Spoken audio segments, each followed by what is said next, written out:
And Doug Spreen, the trainer, has been on court just for a second or two, just giving something to Peter Korda. Obviously nothing serious. I think whatever it was, he should have a bit more of it, because he's been just about at his best the last few games. This is when he'll be at his most dangerous, just out of jail. He might well celebrate. 3-4 Rafter.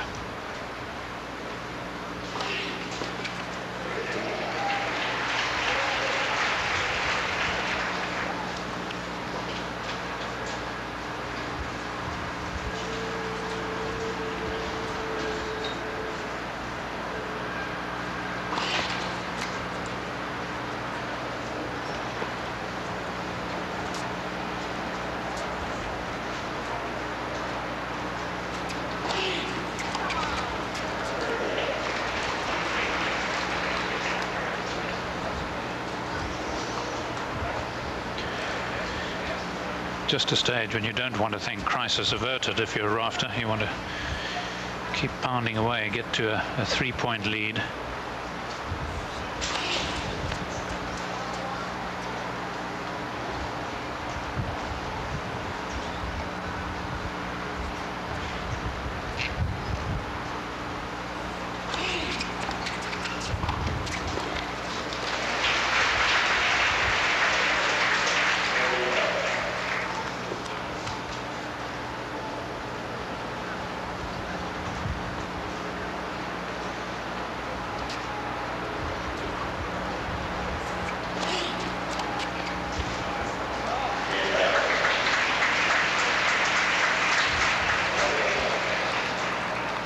That's a really good way for Rafter to reassert himself. His third, I think, love service game of the match. That's right. None from Korda yet.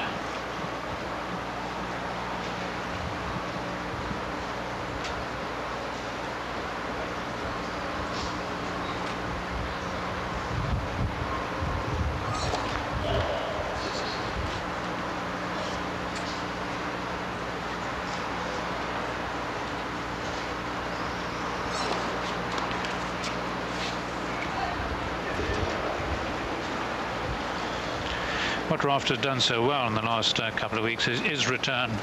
Even if it hasn't been a very aggressive return, he's just guided the ball back, made sure that he got into the point.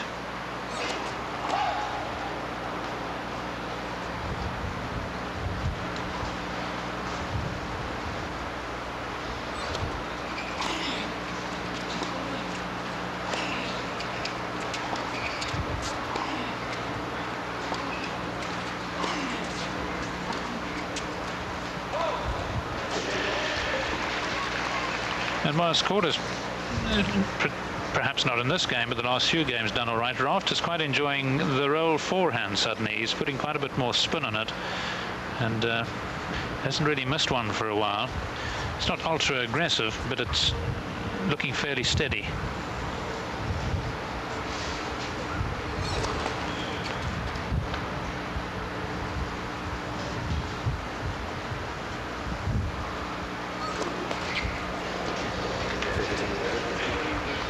Just second double fault from Peter Korda, and alarm bells ringing in his ears again.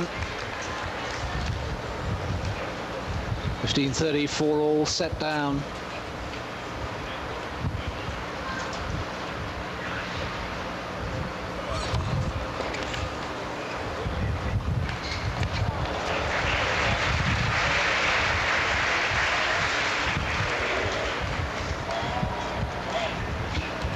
Well, every now and again he catches Rafter with this pacey one down the middle, just 121 miles an hour, but Rafter perhaps expecting the swinging serve, and a good time to play the drop shot, particularly after you've hit so many hard forehands.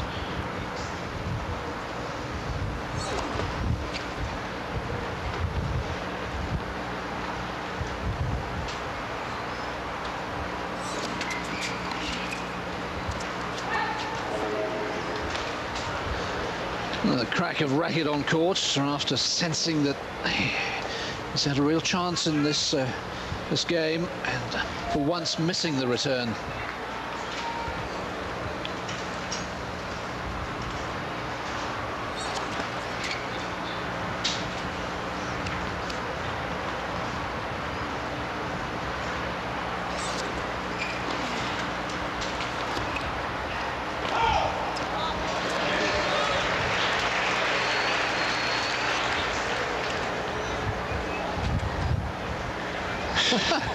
Well, he's not going to expend the energy on arguing. He knows that Steve Ulrich isn't going to change his mind now. Well, maybe it did just miss. Desperately close. No way Steve Ulrich would overrule on the far sideline that close.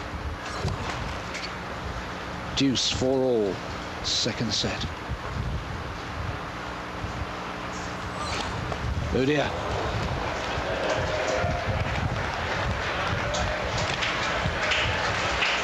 Too many unforced errors, including the 3 double faults in this set. And here's Rafter's chance to be serving for the match.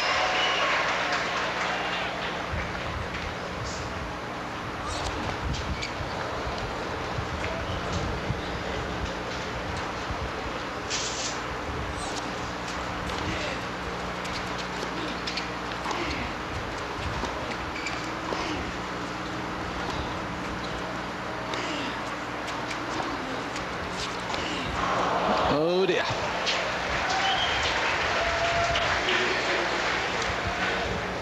Yes, not the right shot to play, because he was mid-court. He was really trying to force the ball, and yet the onus was on Korda. Korda was the one more likely to take the risk, and once you might say, well, Korda so often takes a risk and brings it off. We've seen with the double faults that he's a little edgy. A time for Rafter to steer the ball back in court.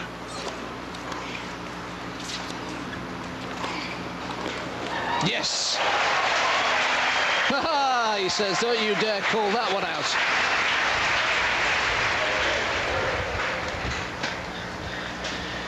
Well, Korda showing that he's not without passion and not without a bit of athletic skills as well, a la Rafter. You take that.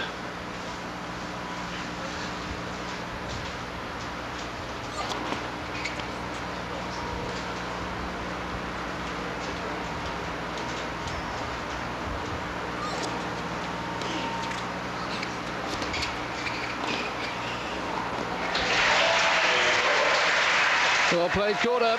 Saves the break point. And instead of serving for the match, Rafter will have to serve to stay in the set.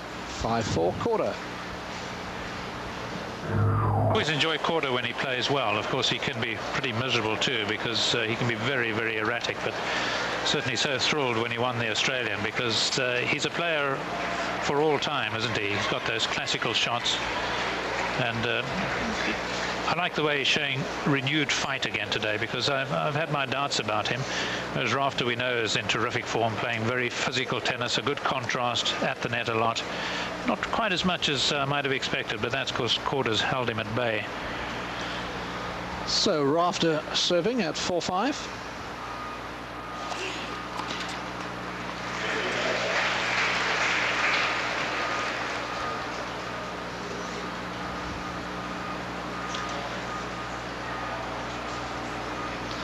Rafter changing his sweatband.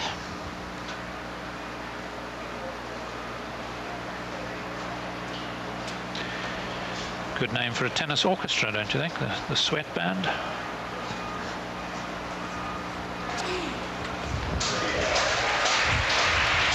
Jim Courier on percussion, McEnroe and Cash on guitar.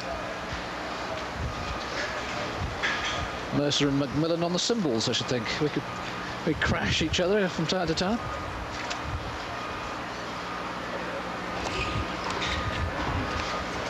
Oh, that's just beautiful. Classic volley.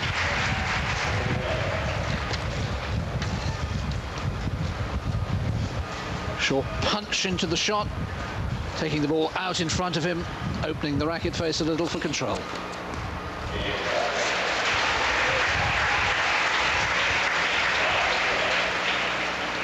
So Rafter suddenly holding serve very comfortably. And of course, that puts all the pressure on Korda. Hardly recovered from a long service game of a couple of deuces and a break point, and here he is going to have to serve again.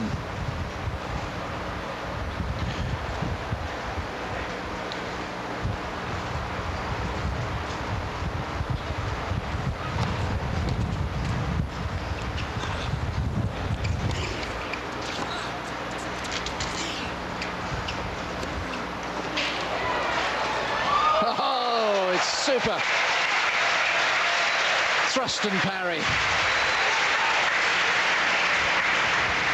Well, this, when you think of Rafter and Korda, this is exactly the sort of rally you expect, and it's just a matter of who wins that last point, whether it's a volley from Rafter or a passing shot from Korda.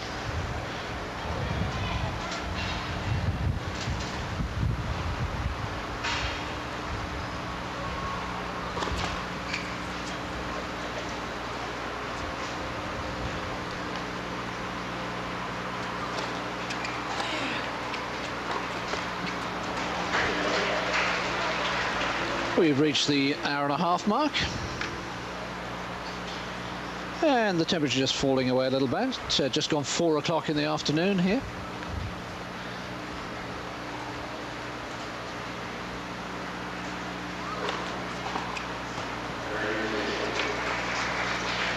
Moveth the feet, Pat. It tends to help.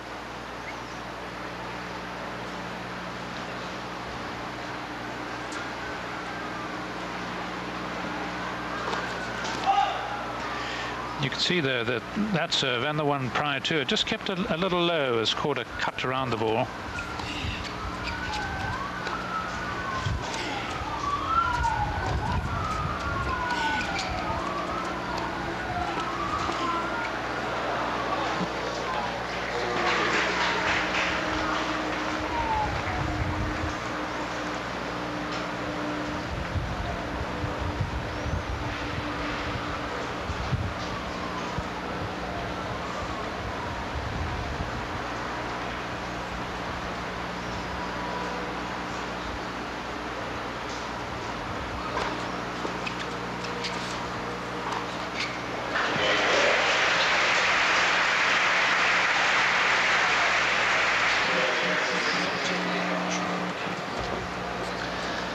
.65 then. Peter Korda leads. We're on serve. Seeing our sign there, www.atptour.com. That's the ATP Tour's website. Well worth a visit. All sorts of interesting features, up-to-date scores from all the tournaments around the world. He's through. Well, Korda, of course, not had a lot of tennis of late. He did play in Toronto, but lost first round to Spadia, 4-6 in the third. It's been a pretty sparse year since the Australian, chiefly I think because he won it. It meant so much to him. A man really who's not won that many titles, and to finally win a major like that is so meaningful. Of course, coming from the Czech Republic, a history of great players in that country, going all the way back to Jaroslav Drobny, who won Wimbledon in 1954, and also the French, Martina Navratilova, Lendl and Co. Mandlikova, of course, as well. So a rich history, and the Czechs have always produced good players. They have a wonderful heritage. Young Kodes, another who's been recent president of the Czech Federation as well. So when you think of all that, one can understand why winning the Australian meant so much to Korda. But perhaps, on the other hand, he's timed his year well coming into the US Open. And certainly signs here that his tennis is on the mend.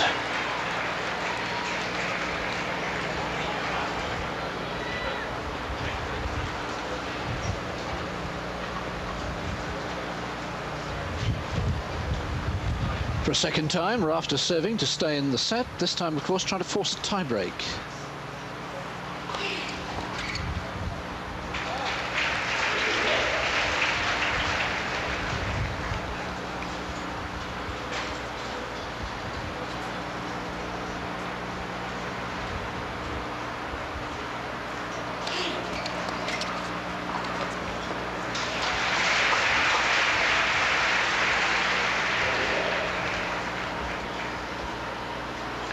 Fair bit of kick, but Korda just throating this one.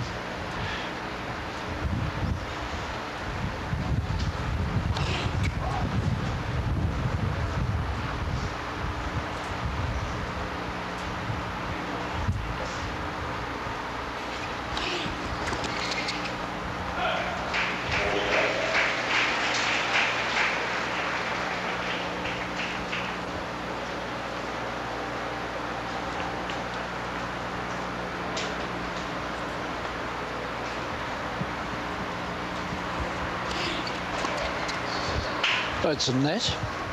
It's ironic, since dropping his serve for the only time in the match to allow Korda to catch him at 3-all, I don't think Rafter's dropped a point on serve.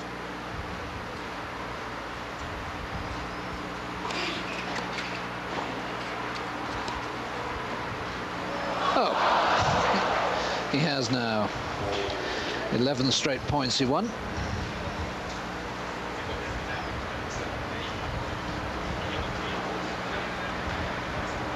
Yes, and was it going in?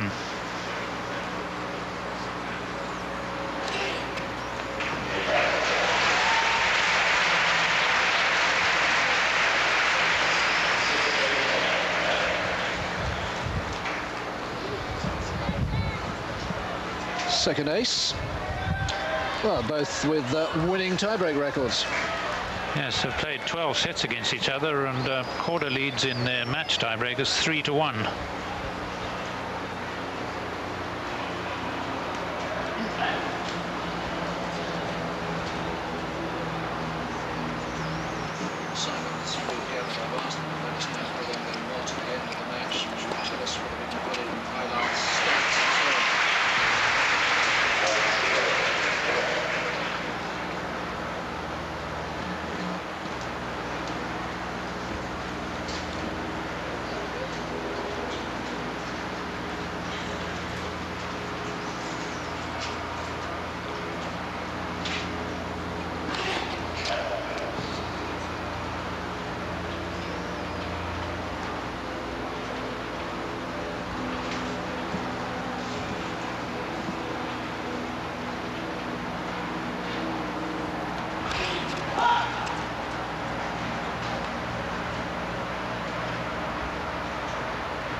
Gosh, that was a good serve, right into the corner.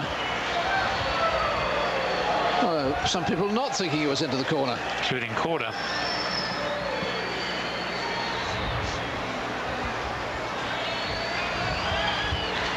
I think he's milking the crowd a bit. It seemed to get enough of the line to me.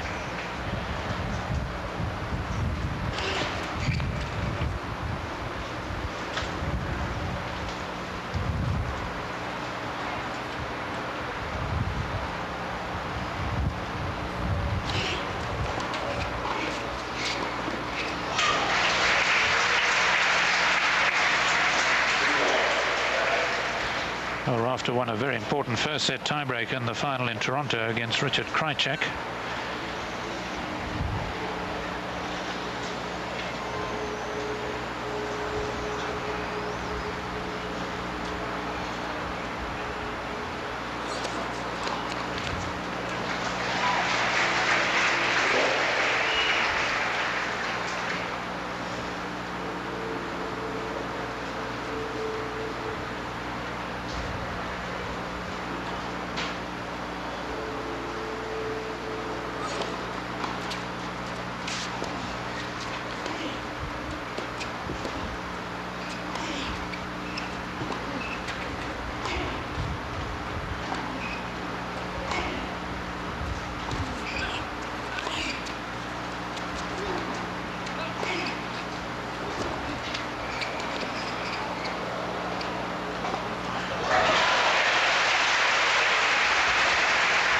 It's a magnificent point, and I think the respect that Rafter has for the Korda passing shots really keeping him behind the baseline. I think against many another player Rafter would have been in, but Korda's so scary.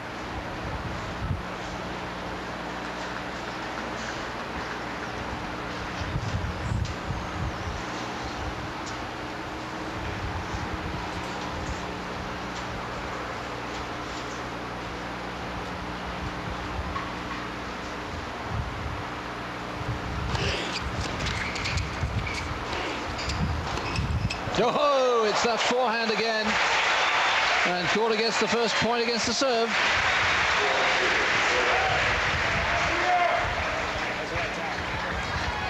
Well, an interesting point, because Rafter puts on the brake, steps back, but as a result of stepping back, it just leaves that much room in front of him for the cross-court forehand. I still initially thought it was a wise move by Rafter to have done that, but he needed more depth on his backhand.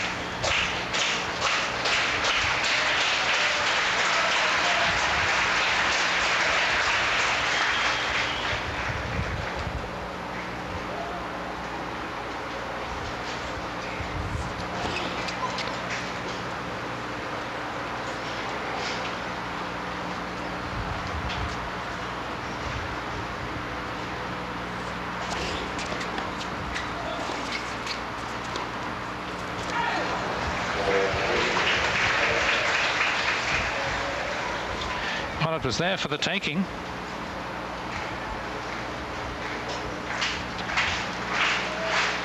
I suppose the difference was that he was playing that forehand from the right court straight down the line as opposed to cross court. He's been doing that one so well.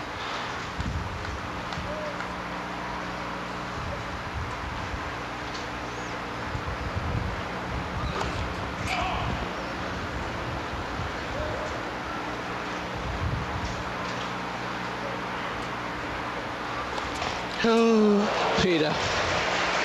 He's always had a reputation for throwing in the odd double fault at crucial moments.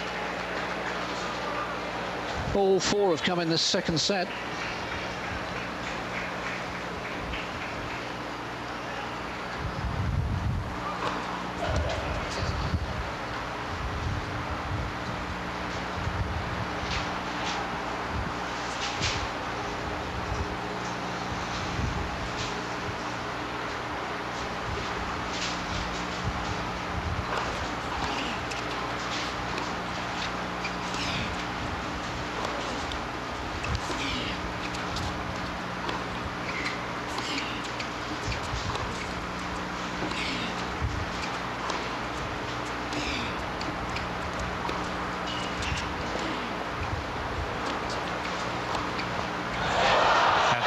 Clever play by Rafter, doing what I thought he might have done earlier on, just daring Korda to go for it. And Korda initially just holding back, determined not to go for too much, and here going for the angle. So Rafter wins both points on the Korda serve. And from 4-2 down, Rafter now needs 2 points, and he has 2 serves to come. Oh!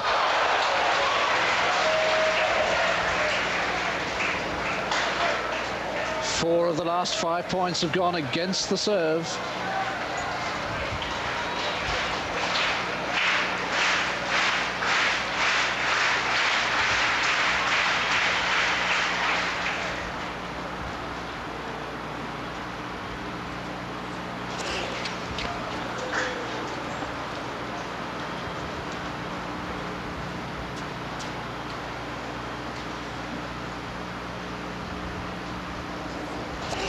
Oh, would you believe it?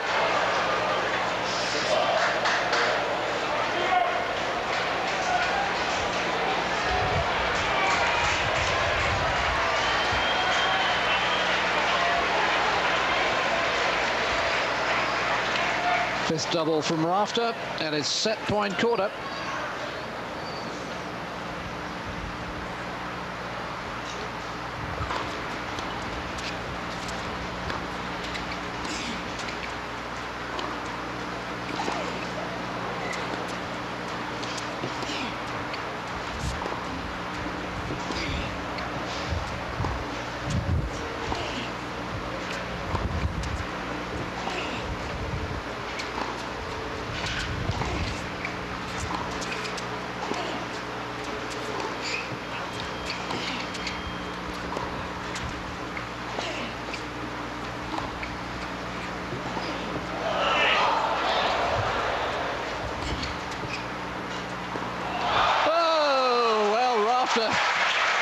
Going for loopers, spinners, finding lines.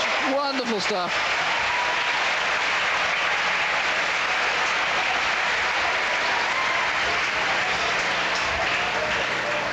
Well, that was the French Open runner-up of '92 against the French Open semi-finalist, wasn't it? And Rafter cutting it so fine, terrific depth, and this one finer than anything yet. But it caught the line, but it bounded up, and it gave Rafter just the opportunity to break Korda up furthermore. And another one on the line. Oh my goodness.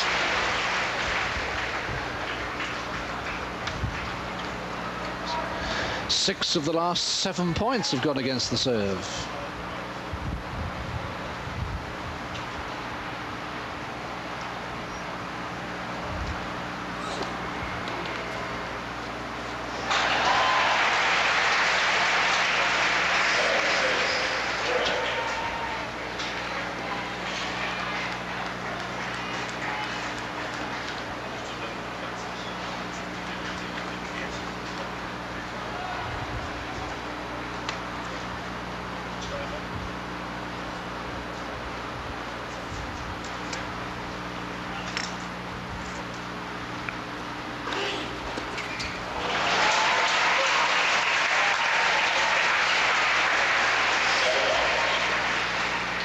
Korda's had 2 set points.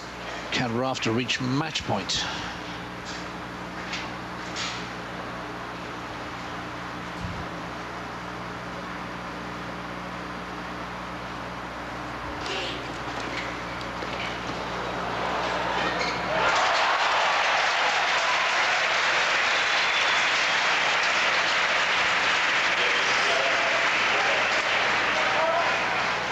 Just a marvellous return by Korda. Rafter really did so well again to get the flying forehand volley, and Korda so quick to get in there, allowing himself time for the long swing, and yet another cross-court forehand. And a 3rd set point.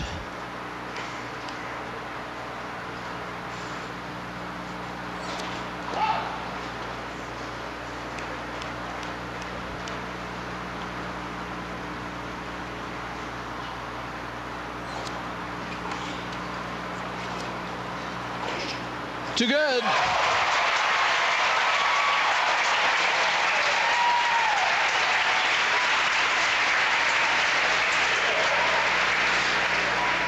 Oh, some of the crowd even thinking that the serve may have been a double, but no worries, mate. I got my backhand under control.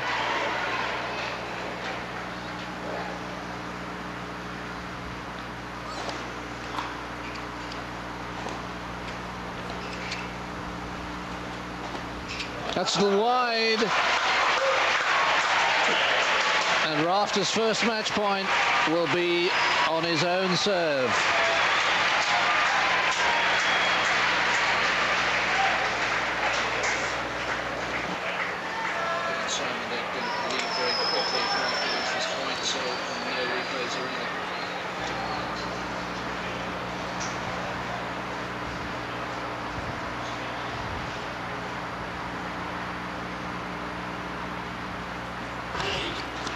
He's done it. 8 successive matches won by Patrick Rafter. He takes the tiebreak by 10 points to 8, and the US Open champion and Canadian Open champion moves into the semi-finals, where he will play Yevgeny Kafelnikov. Meanwhile, Magnus Larsson awaits the winner of tonight's match between Pete Sampras and Vince Spadea. We'll be showing you that at 6 tomorrow evening UK time, 7 Central European time, and after that we will have the semi-finals for you, both of them live. You can see the times on your screen. Terrific match between the 2 Grand Slam champions. Rafter comes through by the skin of his teeth, saving 3 set points. Well, I said the forehand had improved, but I didn't realize it had improved to this extent.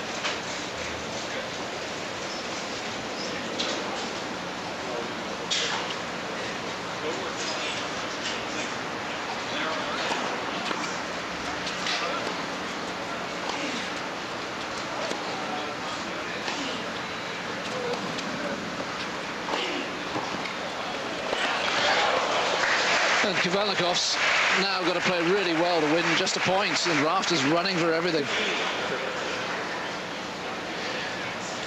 Yes, I had the feeling watching Rafter run for this, he just knew that he could make the shot, as if he could almost make shots at the end of a bungee line.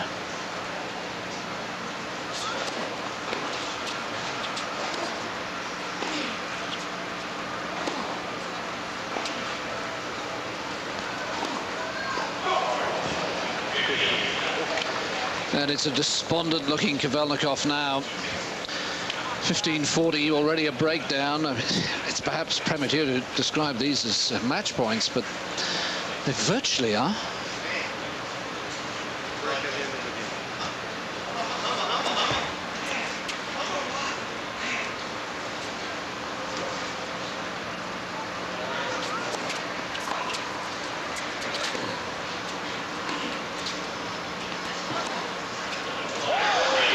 Golly gosh, Rafter's going from good to very good, and Kafelnikov's game is crumbling around his ears. Rafter leads by a set and 3 games to love, and he's won 6 successive games.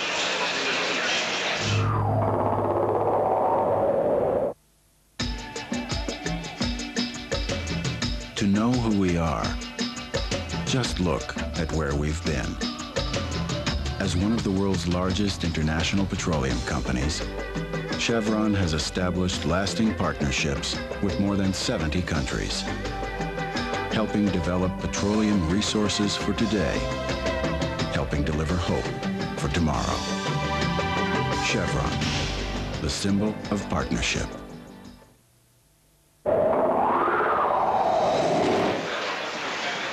Welcome back. Well, this is a marvellous performance so far from Patrick Rafter. And I don't know, Fru, I sense now he's a better player even than when he won the US Open, because he struggled a little bit at the start of this year, found all the pressure and attention in the Australian season, the Australian Open, difficult to cope with, struggled through the clay court season, an early loss at the Queen's Club to fellow Australian Scott Draper, and he was very depressed at the way he was playing there.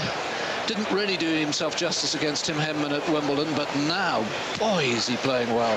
Well, I think it's all been character building, hasn't it? It's his triumph, perhaps, in adversity. Things were really going badly, and well, my father used to say so anyway. It makes you a stronger man in the end.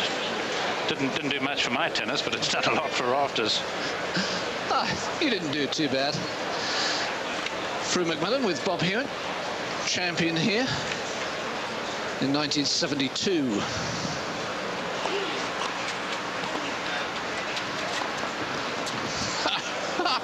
he's toying with him.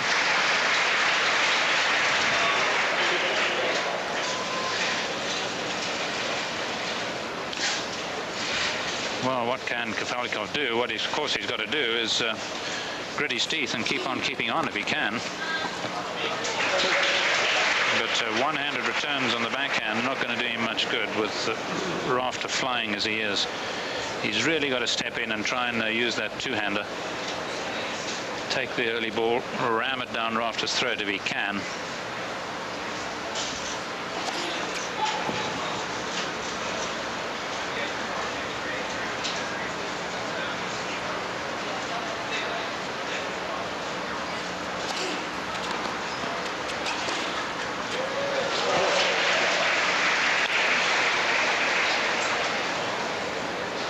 It's reminding me a bit now of John Newcombe, Rafter, and the way he's keeping Kafelnikov down, just not relenting at all, not giving him an inch, nothing to grasp at.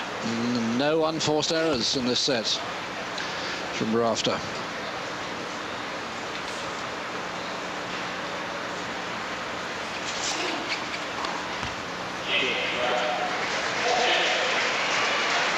Four games in this second set, and Kafelnikov's won 1 point. I mentioned that Fru was the champion in doubles here in 72. In 70, he was the runner-up. And that 1970 was the last time an Australian won the singles here. Ken Rosewall beat Cliff Ritchie 7-9, 9-7, 8-6. That was quite a match. It was a tremendous match, actually. I remember it. Outstanding tennis. One of the best matches I've seen.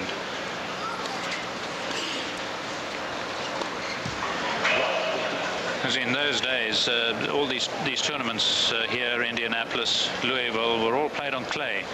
American hard to. The US Open at that stage was played on grass. And they had a few tournaments leading up to the US Open: South Orange, New Jersey, Marion, and Philadelphia.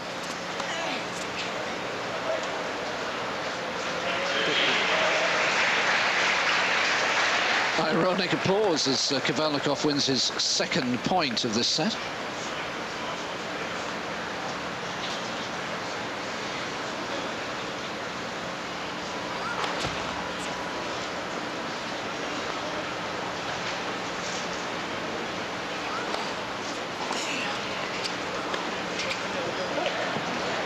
Well, Rafter even has the time now to really rip into that backhand return rather than just steering it with the slice.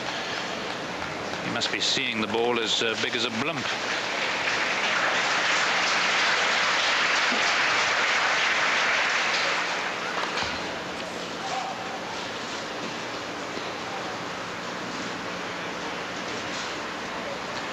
Just waiting for the ball boy to pick up a ball under the player's chair, get back to the net.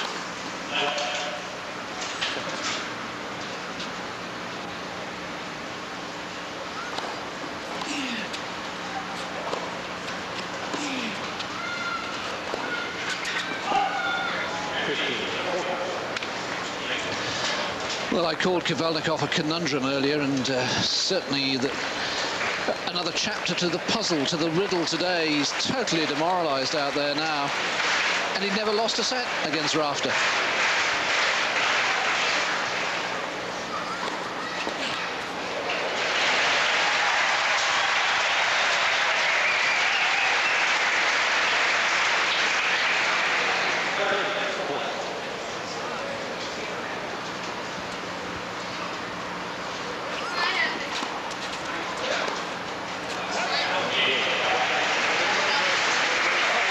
It's all over bar the formalities.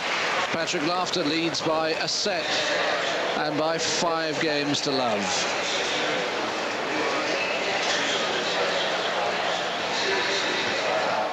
The posse rides to Aachen in Germany, followed by crowds of up to 80,000 spectators. It's not just the horses who are champing at the bit.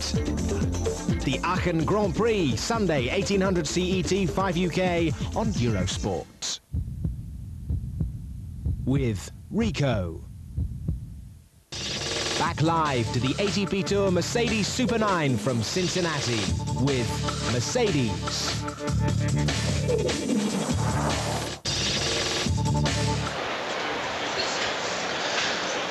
These are the past champions here in recent years. They have a special plaque outside. Andre Agassi in 95 and 96. Beat Sampras last year, and Stefan Edberg, Mats Wilander amongst the Swedish winners, as I say, the last Australian winner, the great Ken Rosewall, who's been here this week back in 1970. And the way that Patrick Rafter is playing at the moment, well, few will bet against him tomorrow. I don't think anyone will bet against him today. Well, Cincinnati's and Mason, which is just outside Cincinnati, is a town or a city with a long tennis history. One of the first tennis clubs ever established here in Cincinnati back in the 19th century. People like Big Bill Tilden won tournaments here. And it's had and produced some pretty good players. Tony Trabert hails from Cincinnati. Barry McKay, Cincinnati. Billy Talbot, who used to run the tournament director of the US Open, from Cincinnati. A rich tradition in tennis.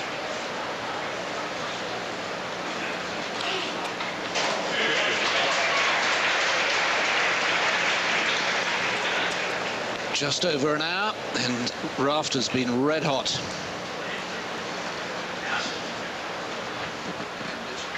Plenty of time at the end of this. If we could have a highlights package, and off the end of that a draw graphic showing Rafter through to the final, and then we can remind them about tonight's live coverage.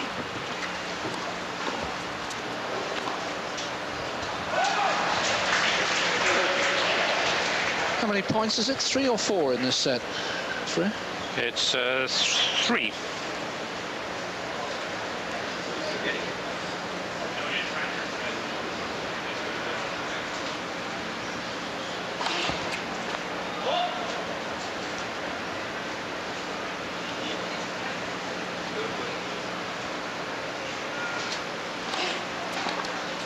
Oh, well, you get a big hand for that.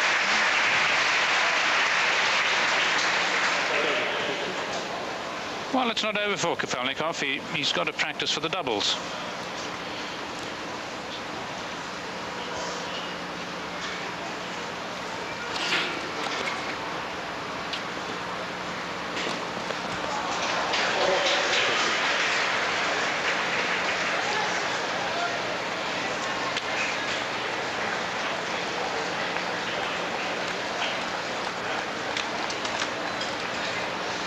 There's Lara Feltham, Pat's girlfriend.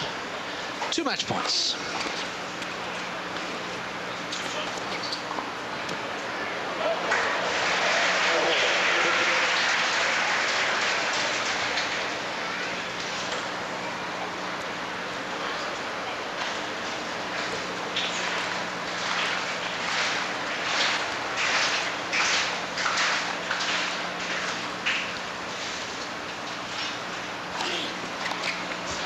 Well, that's absolutely overwhelming. No wonder he smiles. Points not only to his girlfriend, but to his brother Peter, who's also here this week. And Pat Rafter, both in Toronto this week and now in last week and now in Cincinnati this week is showing that he belongs in the world's top 3 and that he is not going to relinquish his US Open title at the end of this month, beginning of next, without a very great fight. Well, an absolutely stunning performance. Rafter's really come on so strong in the last couple of weeks. He must have real visions now, of course, of being able to defend successfully that US Open title, because, as David says, I think he's actually playing even better tennis. That kicking serve, so much variation on it, and of course volleys, which we've grown to admire. But I think perhaps the greatest improvement that I see is on the forehand passing shot. His backhand's always been pretty reasonable when he's given time. Still got to prove himself at Wimbledon yet, but certainly on these courts, almost second nature to him. So many highlights.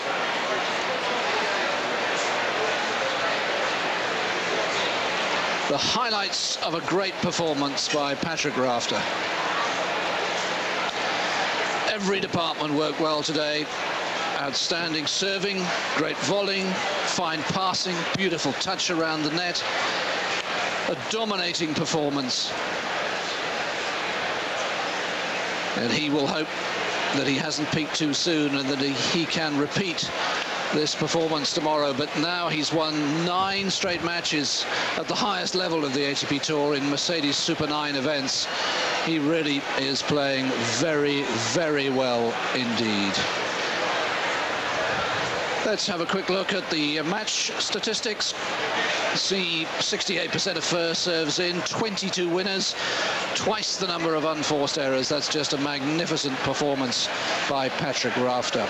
So the Australian is through to the final, and of course he will now await the winner of our match tonight. That's Magnus Larsson against Pete Sampras. And that, of course, will start at 7 o'clock local time here in Cincinnati. We are on Eastern Standard Time. And we will be bringing it to you live on Eurosport at 12 midnight. In the UK, that's 1 o'clock in the morning in Central European time. Let's have a final thought from Fru McMillan. Well, the thought has got to surround Rafter, really, because he's so overwhelmed Kafelnikov that I suppose all you can feel for Kafelnikov is the fact that, sorry, and he's still got the doubles to play. But for Rafter, an easy match, really, which means that he's got a lot of time now to recover before his final tomorrow against the winner of Sampras and Larsson. I've seldom seen Rafter play better. Indeed, absolutely right. So don't forget to join us for the second semi-final.